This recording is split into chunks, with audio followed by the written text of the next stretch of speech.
Dah, gimana caranya gue bisa?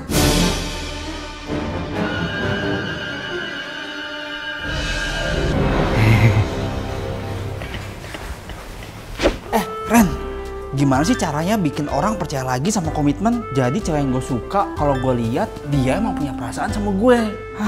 Tapi masalahnya dia pernah disakitin banget sama cowok. Nah gue mau jadi cowok yang gak akan nyakitin dia kayak si cowok brengsek gitu. Aduh Mo, jangan coba ngeyakinin orang yang gak mau pacaran untuk pacaran. Itu tuh bad investment. Dalam bisnis, bad investment terjadi kalau misalnya investasi yang dilakukan itu malah bikin rugi. Atau kalaupun ada profit ya, keuntungannya itu nggak sepadan dengan waktu dan sumber daya yang dihabiskan. Makanya mending lo kabur dan nyelamatin diri aja. Hah? Kenapa? Bisa jadi itu alasan dia aja karena dia nggak segitu sukanya sama lo. Itu bisa jadi bad investment karena lo bisa berakhir di form C. Atau bisa jadi dia beneran suka sama lo tapi dia itu insecure. Kalau ternyata dia itu orang insecure, itu lebih parah lagi.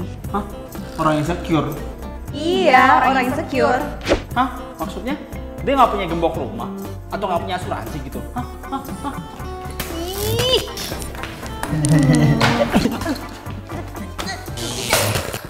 Orang insecure itu paket combo antara nggak percaya diri dan nggak percaya kalau orang lain itu bisa dipercaya. Untuk lebih jelasnya, nonton Cinta Itu Bisnis.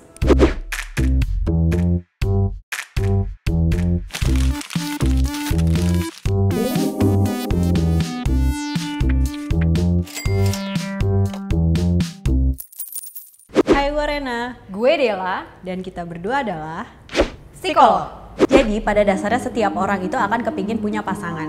Di Science of Love dikatakan, kalau seseorang boleh memilih antara menjadi single atau punya pasangan, mereka akan memilih untuk punya pasangan.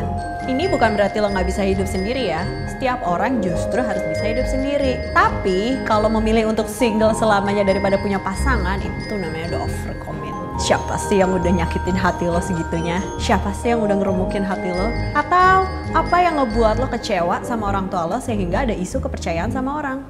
Abraham Maslow mengatakan bahwa manusia memiliki 5 kebutuhan dasar yang memotivasi perilakunya. Kebutuhan untuk mencintai dan dicintai itu ada di level 3. Jadi pada dasarnya manusia memang butuh untuk membangun hubungan percintaan yang baik. Tapi kebutuhan di level 3 ini baru muncul sesudah kebutuhan-kebutuhan di level sebelumnya terpenuhi. Level 1 itu adalah pemenuhan kebutuhan fisik.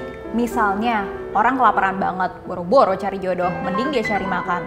Kalau kebutuhan di level 1 itu sudah terpenuhi, baru muncul kebutuhan berikutnya, yaitu kebutuhan safety. Kita ambil salah satu contoh kebutuhan safety, yaitu financial security. Orang yang belum merasa aman pada karir atau pekerjaannya, akan santai aja kalau belum punya pacar, karena kebutuhan untuk mencintai dan dicintainya memang belum mendesak. Jadi alasan seseorang belum mau pacaran karena mau fokus kerja itu bisa jadi benar. Nah, orang-orang seperti ini belum tentu insecure di percintaan. Bisa jadi nantinya mereka akan mau punya pasangan kalau kebutuhan level 2-nya sudah tergratifikasi. Tapi sebaiknya lo juga nggak menginvestasikan perasaan kepada mereka. Soalnya mereka memang belum kepingin pacaran. Kalau lo yang maksain jadinya lo yang egois dan jadinya capek sendiri. Menyambung teori Maslow, kalau kebutuhan di level 2 terpenuhi, baru kebutuhan di level 3 muncul, yaitu kebutuhan untuk mencintai dan dicintai. Tapi dalam pemenuhannya nggak selalu mulus. Akibatnya orang bisa menjadi insecure dalam menjalani hubungan percintaan. Nah, lo pikir aja gimana jadinya orang yang punya isu kepercayaan harus menjalani hubungan yang pondasinya adalah trust. Tapi selama manusia belum jadi nabi, bukannya wajar kita merasa insecure? Kan kita semua nggak sempurna. Tiap orang punya insecurity, tapi nggak selalu menjadikan mereka insecure. Yang membedakan adalah kadarnya. Sama aja kayak orang bisa berbuat jahat, misalnya bohong, tapi nggak semua orang yang berbohong itu adalah orang jahat. Ini adalah tipe orang ogah pacaran yang paling harus lo hindarin. Karena kebutuhan mencintai dan dicintainya udah ada, jadi usaha pemenuhan kebutuhan itu sebenarnya udah ada. Tapi karena nggak mulus, biasanya mereka jadi merugikan orang yang investasi perasaan ke mereka. Mereka akan ngambil aset-aset kedamaian jiwa lo. Mereka itu bisa bikin orang yang tadinya sehat mental jadi ikutan insecure juga. Karena lo nggak akan pernah cukup buat mereka. Contoh orang insecure itu Barney Stinson. Dia bilang nggak butuh cinta, padahal butuh banget pengakuan. Akibatnya dia jadi mencari hubungan one night stand sebanyak-banyaknya sebagai wujud perilaku kehilangan harapan. Tapi sebanyak apapun cewek yang dia tidurin gak akan pernah cukup. Akibatnya cewek yang tadinya merasa baik-baik aja jadi merasa insecure. Mereka kan mikir, kenapa sih masih butuh cewek lain? Kenapa sih gue aja gak pernah cukup? Tapi ada nggak orang insecure yang akhirnya pacaran? Ada banget, bentuk insecurity itu macam-macam. Ada yang jadi bilang gak butuh cinta, ada juga yang jadi curiga sama pacarnya. Kalau memang tetap mau dijalanin tapi insecurity-nya gak diatasi, ya pilihannya ada dua, putus atau tertatih-tatih. Coba deh, bayangin kalau lo harus jadian sama cewek seperti itu. Sel? Pak, Udah lihat belum anak barunya si Meong? pasti anak kamu sama Meong kan?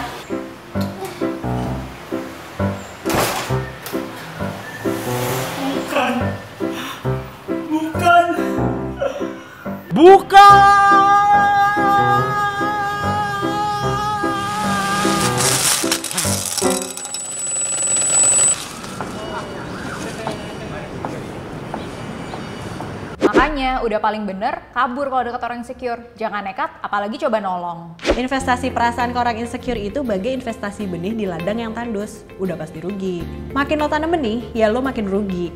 Lo harus gemburin tanahnya dulu. Berarti bisa dong, gue usaha untuk mengemburkan hati yang kering. Masalahnya, mengatasi insecure itu bukan hal mudah. Yang bisa menolong diri mereka, ya mereka sendiri.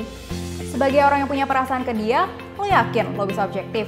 Psikolog aja terus diwanti-wanti untuk terus objektif. Gimana orang awam yang gak punya amunisi? Tapi gue emang senang bantu orang kok. Dan gue yakin gue punya banyak kelebihan dan kepedulian untuk bisa bantu orang itu. Stop. Lo mulai kejeblos. Memang ada beberapa orang yang memiliki kebutuhan mengasuh yang tinggi. Orang insecure menjadi menarik karena terlihat butuh ditolong. Tapi kalau lo investasi perasaan, ujung-ujungnya lo bakal abis. Tapi masa kita jahat banget sih jadi orang? Terus lamanya orang insecure gak boleh punya pacar? Gitu. Nolong boleh, tapi sesuai kapasitas lo. Misalnya lo refer ke psikolog atau lo kasih buku. Yang jelas, investasi perasaan bukan salah satu cara nolong.